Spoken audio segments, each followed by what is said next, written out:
Hello everyone, we were studying the 6th chapter of 10th class, that is life processes. The last topic that we were doing, the transportation. The transportation, we studied how the blood vessels collect the deoxygenated blood from the which part of the body and then reaches to the heart, and then blood vessels reaches to the lungs, and after the oxygenation takes place inside the lungs where the exchange of the gases takes place. Then some vessels reaches to the heart, and then oxygenated blood distributed to all the parts of the body. How the heart work for the distribution of the blood to all the parts of the body, that we were here studied. And now next topic is our pumping action of heart. देखिए हमने study कर लिया था कि कौन सी vessels blood को collect करती हैं बॉडी से, डीऑक्सीजनेटेड ब्लड को जिसमें कार्बन डाइऑक्साइड का अमाउंट ज़्यादा होता है. फिर वो हार्ट में आती हैं. हार्ट से फिर कौन सी वेसल्स ब्लड को कलेक्ट करके कहाँ जाती हैं? लंग्स में. लंग्स में क्या होता है? ब्लड का ऑक्सीजनेशन होता है. ब्लड में वहाँ से ऑक्सीजन ऐड हो जाती है और कार्बन डाइऑक्साइड उसमें से निकल जाती है. और उसके बाद फिर से ये oxygenated blood reaches to the heart. Heart में पहुंचता है. तो सारा का सारा जो प्रोसेस है उसमें जो हार्ट है वो पंप करता है. And this is all over due to the pumping action of the heart. So there the pressure due to the pumping of the heart which help to distributed or the flowing of the blood inside the blood vessels in our body. तो देखिए सारा का सारा function है वो किस तरह से होता है, तो वो हम आज स्टडी करेंगे. तो when deoxygenated blood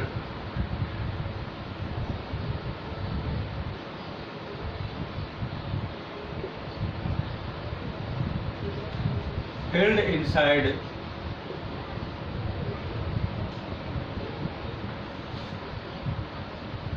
right atrium, then it contracts. जब सुपीरियर वेना केवा और inferior vena cava deoxygenated blood को all the parts of the body से कलेक्ट करके कहाँ आती हैं? राइट एट्रियम में. तो राइट एट्रियम क्या होता है? कॉन्ट्रैक्ट होता है. और contraction of the right atrium is called atrium systole.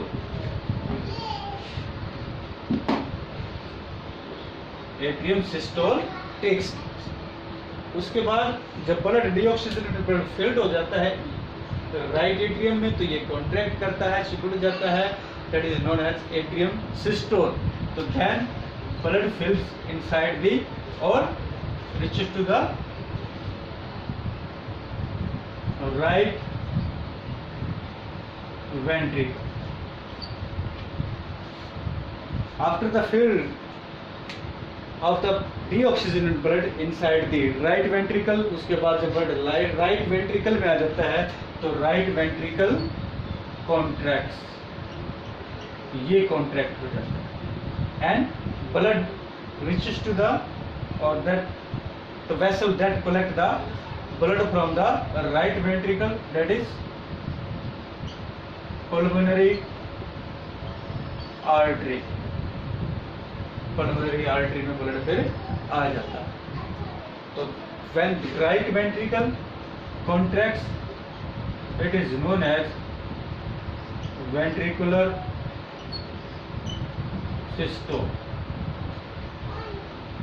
That is known as ventricular systole.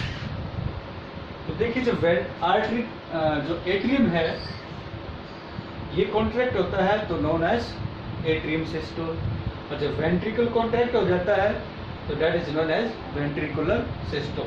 तो इसके कॉन्ट्रैक्ट होने से जो ब्लड है deoxygenated blood it receives by the pulmonary artery. Pulmonary artery arise from the right ventricle जो हमने पहले पढ़ लिया था.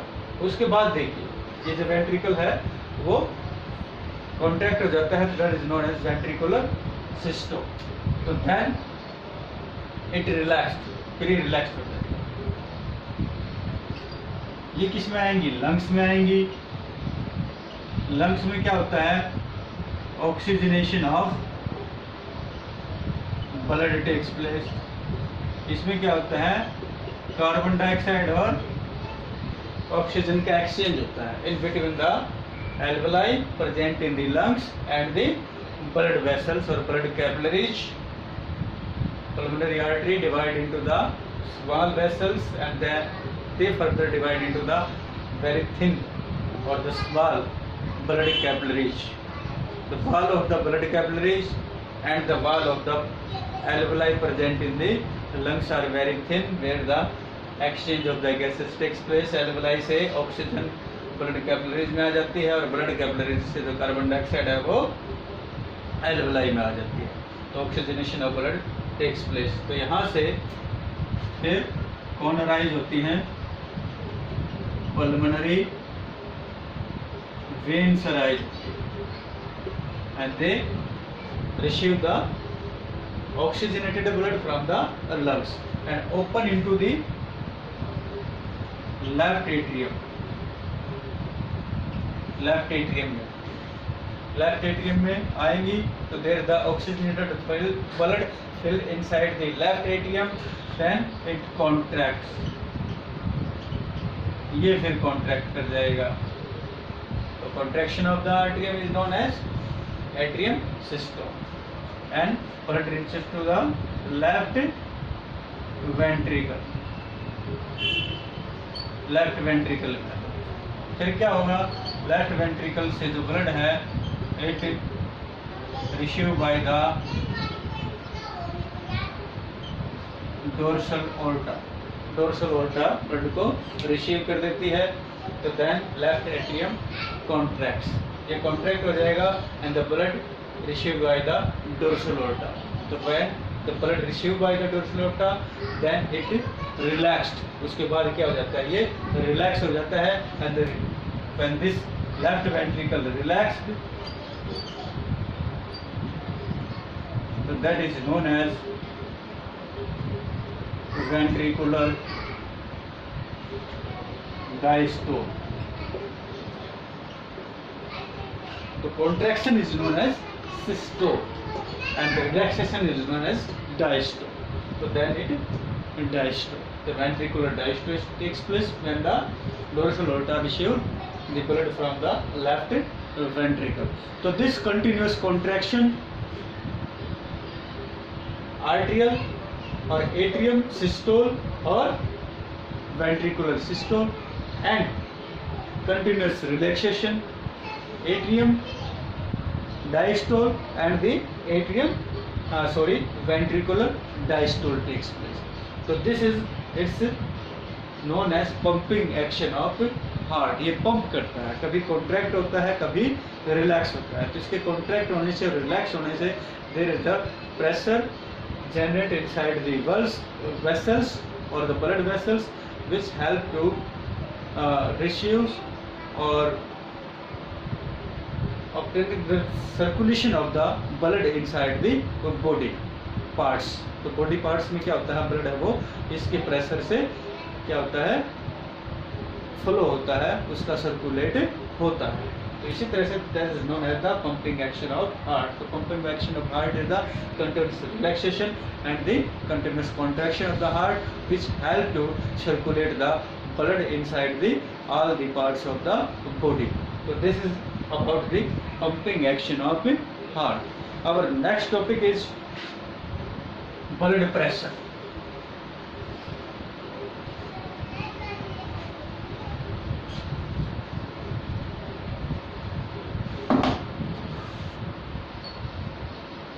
Blood pressure. Blood pressure is the pressure exerted by the blood to the vessels or the internal wall of the vessels through it flows. So this is the simple pressure exerted by the blood. blood के द्वारा exerted वो pressure inside towards the internal wall of the blood vessels. तो जिन blood vessels में blood flow कर रहा है तो उसके इंटरनल वॉल पर ब्लड क्या करता है, प्रेशर अप्लाई करता है, एग्जर्ट करता है, that pressure is known as the blood pressure. तो that is the blood pressure, वो ब्लड प्रेशर। तो देखिए यहाँ पर due to the systole or the contraction,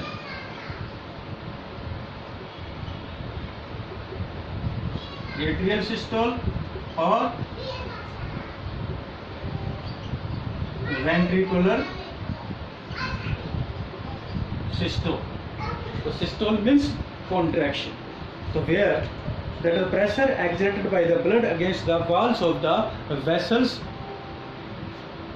through which the blood circulate or flows. So now here the pressure during the artery or the ventricle systole takes place, so that is called as the systolic pressure.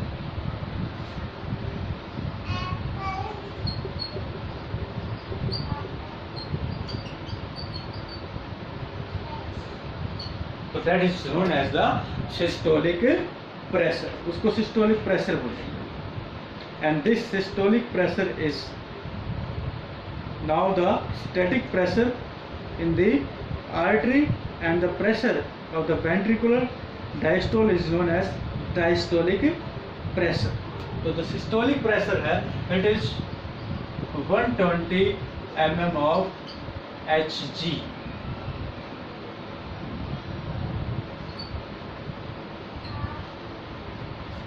And when ventricular diastole takes place, relax होता है,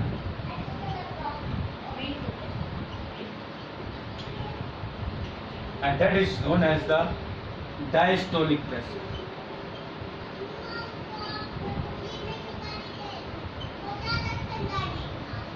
And this diastolic pressure is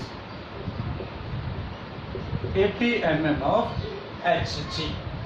तो जो blood pressure doctor मापता है sphygmomanometer से, the instrument that is used to measure the blood pressure of the human body, that is known as sphygmomanometer. So this is the instrument used to measure the blood pressure of the human body, that is sphygmomanometer. So there are the systolic pressure 120 mm of Hg and diastolic pressure 80 mm of Hg. So when ventricular systole takes place, ventricle relax होता है, तो pressure is the systolic pressure. So that is measurement in the normal, that is the normal blood pressure 120 mm of Hg. And when ventricular diastole takes place, relax होता है, तो that is the diastolic pressure and it is 80 mm of Hg in the normal conditions of the man or human body. So that's about the blood pressure. उसके बाद देखिए, उसके बाद छोटा सा टॉपिक हमारा लिम्फ।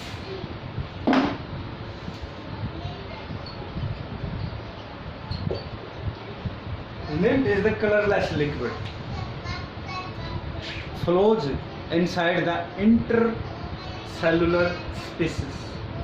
तो that is जो intercellular spaces में जो fluid, colorless fluid है, वो flow करता है, that is known as the lymph। उसको हम क्या बोलते हैं? lymph बोलते हैं। यहाँ पर कहाँ से आया? It here inside the intercellular spaces, it comes from the blood vessels, blood vessels से ही वो रिलीज होता है, then it moves inside the vessels or flows inside the vessels, that is known as the lymph vessels or the lymph vessels में ये flow करता है। It also divides into the small vessels, that is known as the lymph capillaries।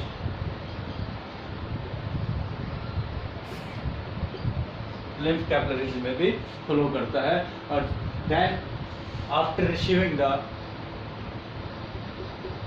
absorbed fat by the intestine, it flows through these lymphs, and then after absorption extra amount of the water and the that is the absorbed fat, amount of the absorbed fat, lymph उसको carry करता है and reaches to the veins, और उसके बाद it opens into veins, और उसके बाद किस में ओपन हो जाता है, ये veins में ओपन हो जाता है. So this is the function of the lymph. It also flows inside the vessels and present inside the intercellular spaces.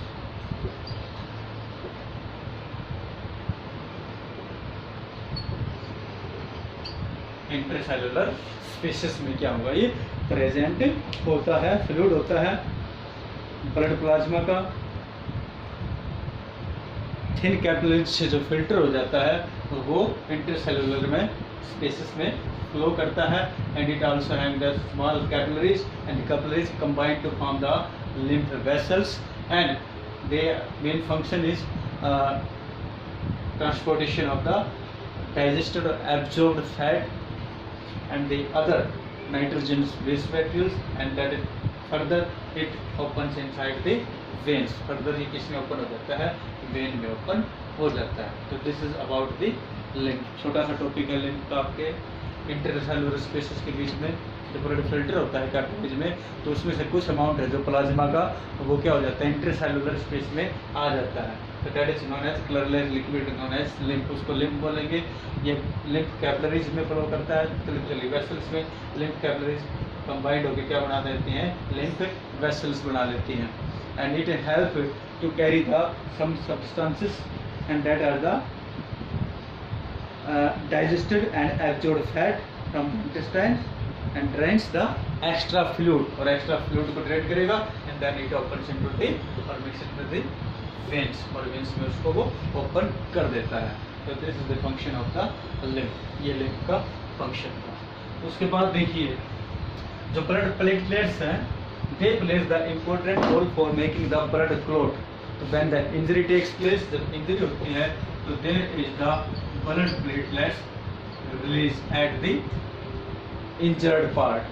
तो इंजरी कब होगी, जब ब्लड वेसल्स है उसमें कोई लीकेज हो जाती है या ब्लड कैपिलरीज है वो ब्रेक डाउन हो जाती है, तो वहाँ से बॉडी के उस पार्ट से ब्लीडिंग होती है, खून बहता है, ब्लड फ्लो करता है. तो at that part of the body or that platelets and that surround that injured or leakage of the blood capillaries or the blood vessels, and they make a clot to prevent the bleeding. और ये वहाँ पर क्या बना लेती है, clot बना लेती हैं, और जो ब्लीडिंग को क्या करती है, और रोक देती है, उसको प्रिवेंट कर देती है. तो this small topic of the function of the or safety by the platelets at the time of injury takes place. तो आज आप इतना ही करोगे. इसके साथ जो ट्रांसपोर्टेशन ह्यूमन बींग्स है इट्स कंप्लीटेड, ये टॉपिक कंप्लीट हो जाता है. Thank you.